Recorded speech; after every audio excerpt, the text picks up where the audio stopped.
안녕하세요. 반갑습니다.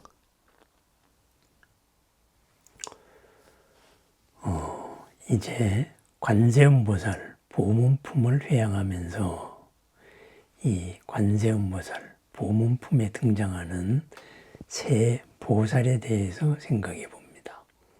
어찌 보면은 새 보살은 우리가 세상을 어떻게 살아갈 것이냐, 어떻게 살 것이냐, 어떤 생각을 하고, 어떤 일을 하고, 그리고 그 중심을 어디에 둬야 할 것이냐, 이거에 대한 상징이라고 할 수도 있습니다.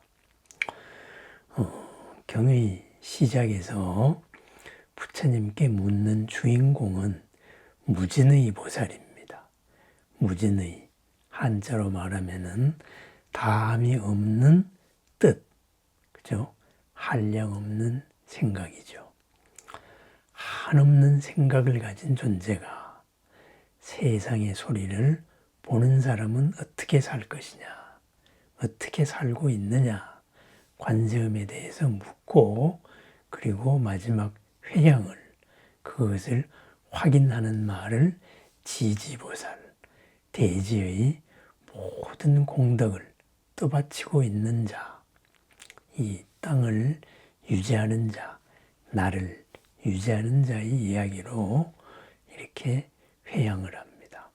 그러면은 첫 번째, 바로 질문을 제기한 주인공, 무진의 보살이죠. 무진의 보살에 대해서 한번 알아봅니다. 무진의 보살은 산스크리트로는 약사야 마띠 이렇게 이야기한다고 합니다. 그러면은 약사야라는 말은 다함이 없다, 마르지 않는다, 결코 소멸하지 않는다, 이런 뜻입니다. 그럼 마띠, 그것은 한자로 의라고 번역했죠. 뜻이라고 번역했는데 그 마띠의 말은 마음, 의지, 지혜, 서원, 바로 이런 것을 말합니다. 그렇습니다. 지혜, 그죠? 서원, 뜻은 뜻이되 구체적인 방향을 가지고 있는 뜻이죠. 그리고 밝은 뜻이죠. 다함이 없는 밝은 마음. 뭘까요? 우리는 다함이 없는 한 마음에서 비롯된 다함이 없는 그러한 서원으로, 행동으로 이 세상을 살아가야 한다. 그러려면은 그러한 삶의 모습은 어떠해야 되느냐? 그런 다함이 없는 생각의 모습, 바로 다함이 없이 한결같은 한 방향으로 괴로움 없이 모든 일을 살게 하겠다. 즐겁게 살게 하겠다. 그것을 어떻게 하느냐? 이런 질문이죠. 그래서 바로 묻습니다. 관세음보살은 어떤 인연으로 저분을 왜 관세음이라고 부릅니까? 새로운 삶의 모델로 이야기합니다. 그러자 부처님께서 그런 다함 없는 뜻, 마르지 않는 생각, 마르지 않는 서원, 마르지 않는 사랑은 이러이러하게 드러난다 해서 관세음에 대해서 말을 하지요. 세상의 소리를 본다. 어디에서 보느냐?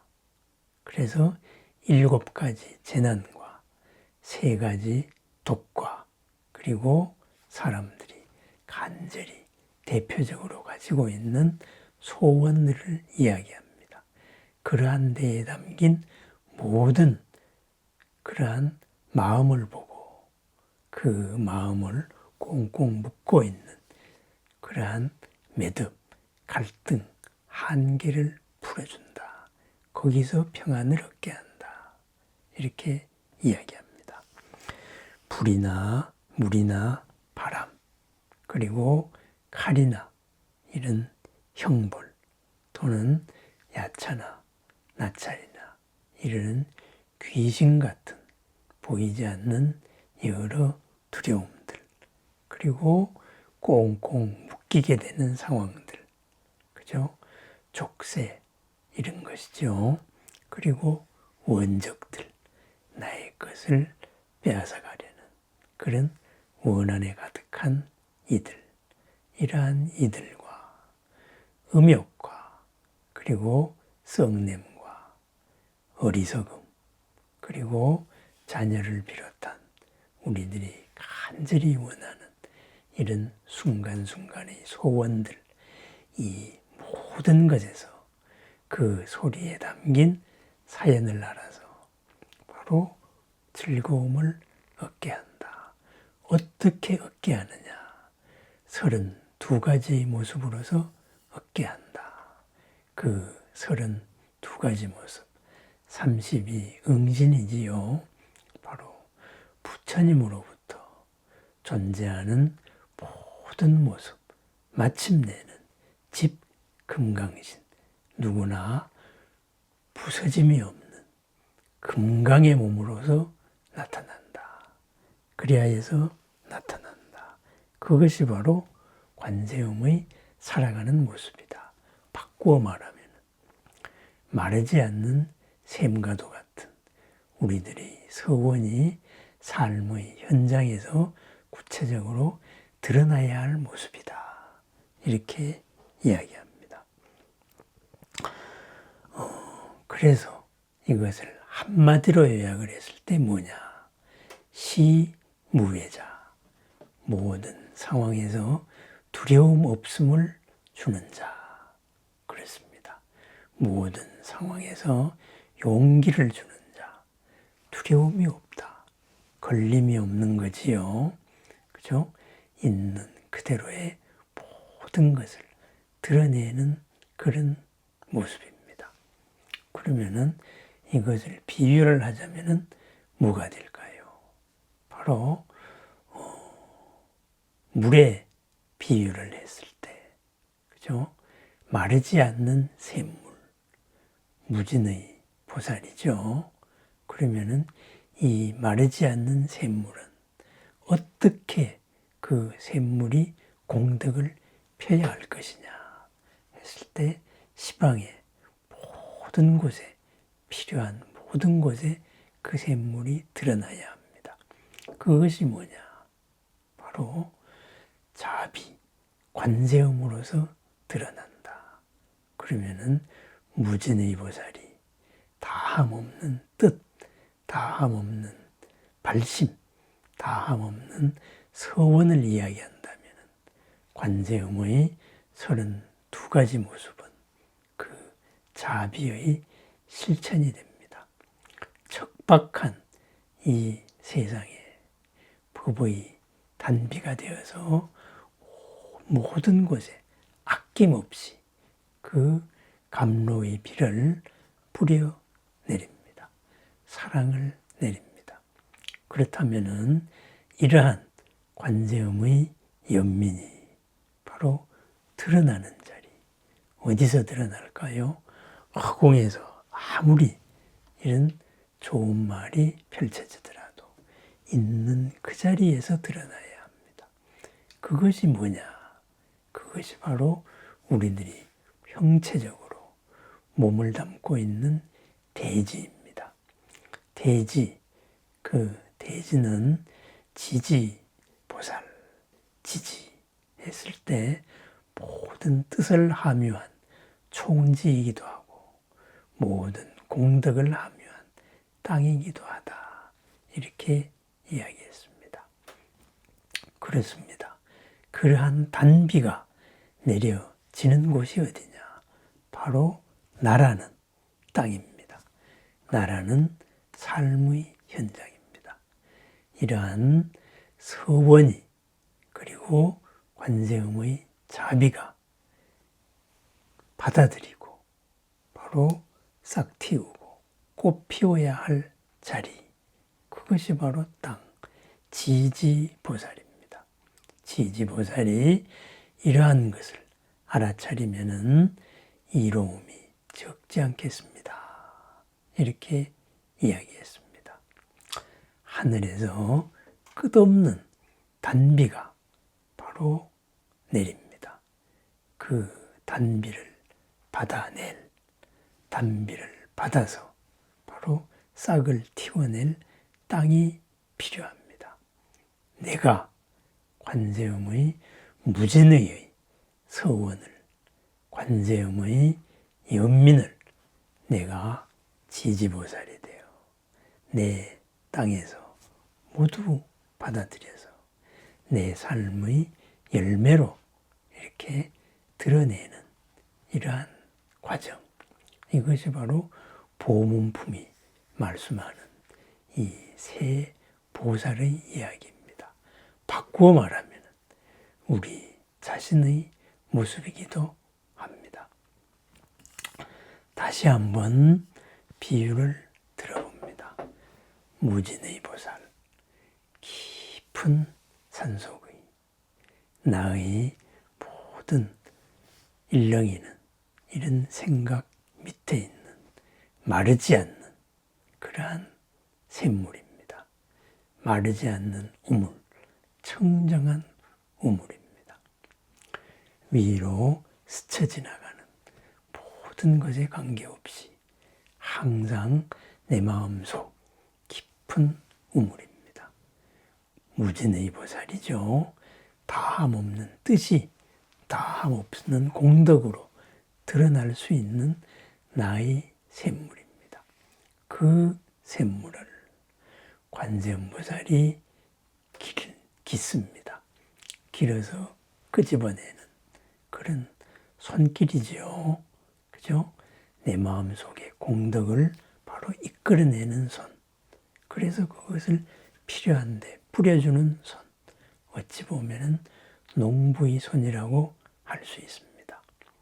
그렇다면은 지지보살은 그러한 물을 한 방울도 허투루 쓰지 않고 온전히 받아들여서 모든 생명을 길러내는 그런 비옥한 나의 몸입니다. 내 삶의 현장이기도 합니다. 그렇습니다.